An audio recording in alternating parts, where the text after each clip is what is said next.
नमस्कार। मैं Renu Dhamija, MA BEd. आज मैं जीपीएस चौहान नगर में जेबीटी के तौर पर कार्यरत हूँ। शिक्षा के क्षेत्र में मेरा अनुभव 16 साल का रहा है। मेरा जिला सिरसा है। मैं जीपीएस चौहान नगर, मंडी डबवाली, सिरसा डिस्ट्रिक्ट में रहती हूँ। यह जिला हरियाणा, पंजाब और राजस्थान 3 राज्य की सीमाओं से सटा है, इसीलिए इसे त्रिवेणी भी कहा जाता है और त्रिवेणी के कारण ही यह बहुत प्रसिद्ध है। और डेरा सच्चा सौदा और तारा बाबा की कुटिया के लिए भी बहुत प्रसिद्ध है। यह उत्तर भारत में स्थित है और यह एक दर्शनीय स्थल भी है। मेरी समस्या आज यह है कि जिस स्कूल में जीपीएस चौहान नगर में मैं पढ़ाती हूँ, वहाँ लगभग 150 बच्चे हैं जो कि स्लम एरिया से रिलेटेड हैं। स्लम एरिया और झुग्गी झोंपड़ी जो कि घुमंतू परिवार होते हैं, वहाँ से बिलोंग करते हैं ये बच्चे। और दूसरी समस्या ये है कि हमारे स्कूल की अपनी कोई बिल्डिंग नहीं है। सबसे पहले यह एक धर्मशाला में चल रहा था और बहुत तेज़ बारिश होने के कारण यह धर्मशाला क्षतिग्रस्त हो गई और उसके बाद इन्हें स्टेडियम में शिफ्ट कर दिया गया। स्टेडियम में हमें 2 कमरे मिले हुए हैं जहां हमने अपना सामान रखा हुआ है और जो बच्चों की क्लासेस हैं वो या पेड़ के नीचे या इंडोर जहाँ पे गेम्स होती हैं वहाँ लगती हैं। और ये क्योंकि स्लम एरिया से रिलेटेड बच्चे हैं, बहुत ही छोटे परिवार से ये आए हैं, तो इनके पास बहुत ही सीमित संसाधन हैं। कभी अपनी कॉपी, पेंसिल, कपड़े और बैग्स नहीं होता। लेकिन इन सीमित संसाधनों के होते हुए भी पढ़ाई का जज्बा बहुत है इनमें। हालांकि बहुत सी संस्थाएं समय समय पर किसी जन्मदिन या किसी और इवेंट पे इन्हें ये संसाधन जो हैं वो उपलब्ध कराती हैं, लेकिन फिर भी बहुत सीमित संसाधन हैं जिनमें ये पढ़ते हैं। उसके बाद हम बात करते हैं ZIIEI, एक प्रशिक्षण। एक दिन मंजीत सर का फ़ोन आया और उन्होंने कहा, मैं अरविंदो सोसाइटी से मंजीत सिंह बोल रहा हूँ और आपको इस प्रशिक्षण के लिए चुना गया है। बहुत खुशी हुई है सुनकर कि 25 टीचर, उनमें एक नाम मेरा भी है। तो उस प्रशिक्षण में हमें 7 मॉड्यूल्स करवाए गए, जिसमें शिक्षा नीति, ब्लूम टैक्सोनॉमी और मेरा परिवार, इमोशंस और 12 महीने आम, इन सब पर चर्चा की गई। इन सब के द्वारा हमें बहुत ही अच्छी गतिविधियाँ ऐसी करवाई गई जो हमारे बच्चों के लिए बहुत ही यूज़फुल थी और बहुत ही लाभदायक भी थी। ZIIE जिन्होंने हम टीचर्स को एक मंच प्रदान किया जिस पर हम सभी टीचर इकट्ठे होकर अपनी सोच, अपने विचार रख सकते थे और उन सोच और विचारों द्वारा एक नवाचार को गठित कर सकते थे। नवाचार, कुछ नयापन, कुछ ऐसा नयापन जिसके द्वारा हमारे बच्चे अपने सोचने समझने की शक्ति को बढ़ा सकें, उनकी समझ इतनी विकसित हो जाए कि उन पर पढ़ाई का बोझ ही न रहे। तो ऐसी कुछ गतिविधियाँ, जैसे ड्राइंग बनवाई गई जो बच्चों का फेवरेट सब्जेक्ट होता है, और उस ड्राइंग के द्वारा बच्चों के इमोशंस को बाहर निकाला गया।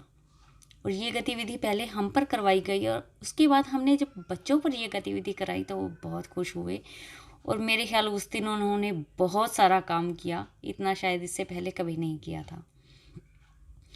और कुछ और भी नई गतिविधियाँ हमें देखने को मिली ZIIE की ऐप पर। इस प्रशिक्षण की एक ऐप जिसे हमने डाउनलोड किया, जिसमें हमें हर सब्जेक्ट से रिलेटेड काम जो उसमें करवाया गया था, उसमें गेम्स, उसमें से एक्टिविटीज़, ऐसा कुछ मिला जो बच्चों की पढ़ाई के लिए बहुत हेल्पफुल था और उन्हें आज भी हम करते हैं, उन्हें देखते हैं और बच्चों पर अप्लाई करते हैं और बच्चे बहुत खुशी से बिना मन पर, बिना दिमाग पर कोई भी बोझ लिए हुए उसे करते हैं। और इन सब में हमारा जो साथ दिया वो थे हमारे ट्रेनर्स श्री मंजीत सिंह जी, श्री राम शर्मा और श्री विवेक सर। इन्होंने हमारा इतनी हेल्प की कि हमने जब भी इन्हें फ़ोन किया, जब भी इन्हें अपनी समस्या बताई, इन्होंने आगे होकर हमारी समस्या को सुना और उस समस्या को सुलझाने का प्रयास किया और उससे रिलेटेड हमें ऐसी ऐसी एक्टिविटीज़ दी कि जिससे सीमित संसाधनों, शून्य निवेश के द्वारा, बिना किसी पैसे को खर्च किए हुए हम बच्चों को नवाचार की ओर ले जा सकते थे, उन्हें नई गतिविधियां करवा सकते थे और बच्चों को सिखा सकते थे। और मैं तहे दिल से इनका शुक्रिया अदा करती हूँ कि इन्होंने हमें यह मंच प्रदान किया। इसके साथ ही मैं शुक्रिया करना चाहूँगी हमारे अधिकारीगण, हमारे स्टाफ मेंबर्स, जिन्होंने हमेशा हर कदम पर मेरा साथ दिया है, हमेशा मुझे सपोर्ट किया है और हमेशा उन्होंने कहा है कि आप आगे बढ़ो, आप करो, हम हमेशा आपके साथ हैं, आप जो भी हमें बताओगे हम बच्चों को उसे करवाने में आपका साथ देंगे, आपको सपोर्ट करेंगे। इसीलिए उनका बहुत शुक्रिया अदा करना चाहती हूँ मैं। और इसके साथ ही एक शुक्रिया मैं अपने हस्बैंड का भी अदा करना चाहती हूँ, क्योंकि उन्होंने भी मेरे बच्चों की पढ़ाई में, उन्हें संसाधनों को प्रोवाइड करवाने में मेरी बहुत हेल्प की है। उन्होंने मेरे साथ मिलकर एक बुक तैयार की है जो क्रिएटिव अल्फ़ाबेट के नाम से आज मार्केट में भी चल रही है। और इस बुक में आप एक अल्फ़ाबेट के ज़रिए बहुत सारे वर्ड सीख सकते हैं, जिससे बच्चों में पढ़ने की चाहत, इंग्लिश को सीखने की चाहत बहुत बढ़ती है। मेरे बच्चों ने उस किताब के सारे वर्ड सीख लिए हैं और उनकी वोकैबलरी बहुत बढ़ गई है। इसीलिए मैं मेरे हस्बैंड मिस्टर राहुल धमीजा, उनका भी बहुत शुक्रिया अदा करना चाहूँगी।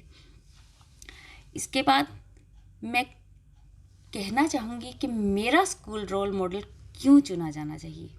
मेरे स्कूल को ज़रूर रोल मॉडल चुना जाना चाहिए, क्योंकि मेरा स्कूल स्पोर्ट्स एक्टिविटीज़ में बच्चे बहुत आगे हैं, उसमें नामांकन हर साल बढ़ रहा है और डांस और सिंगिंग जैसी कल्चरल एक्टिविटीज़, एक्टिंग जैसी कल्चरल एक्टिविटीज़ में तो बच्चे बाकमाल हैं और पढ़ाई का जज्बा तो उनमें कूट कूट कर भरा हुआ है। इतने कम संसाधनों के होते हुए भी, अपने घर से सपोर्ट ना मिलते हुए भी बच्चे हमेशा पढ़ाई के लिए आगे आते हैं, हमेशा कोशिश करते हैं कि वो कुछ भी, कैसी भी परिस्थिति हो, कभी एब्सेंट ना हो और हमेशा 100% उनकी हाजिरी वहाँ पे रहे। और उसके बाद बच्चों में सहयोग की भावना कूट कूट कर भरी हुई है।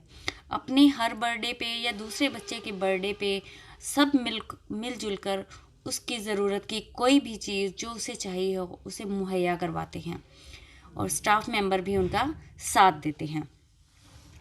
एक तरह से वो अपने माँ बाप की भी अर्निंग में उनकी हेल्प करते हैं, तो वो ज़िम्मेदार, इस छोटी सी उम्र में भी वो बहुत ज़िम्मेदार हो गए हैं।